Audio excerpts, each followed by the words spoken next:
Ayon sa Philippine National Police na mahigpit itong nakikipag-ugnayan sa Sandigan Bayan at iba pang ahensya ng pamahalaan para ipatupad ang mga warrant of arrest laban sa nagbitiw na ako Bicol Representative Saldico at 17 pang personalidad mula sa DPWH at SunWest Corporation. Ito ay matapos ihayag ni Pangulong Ferdinand Marcos Jr.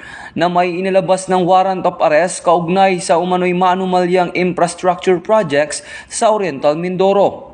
Ayon sa PNP, titiyakin nila ang maayos at legal ang pag-i-implement ng warrant at igagalang ang karapatan ng lahat ng sangkot. Tiniyak ng PNP na handa itong isakatuparan ang anumang arrest orders laban sa mga personalidad na sangkot sa umano'y korupsyon sa flood control at iba pang infrastructure projects. Ito ang bagong PNP para sa bagong Pilipinas, serbisyong mabilis, tapat at nararamdaman.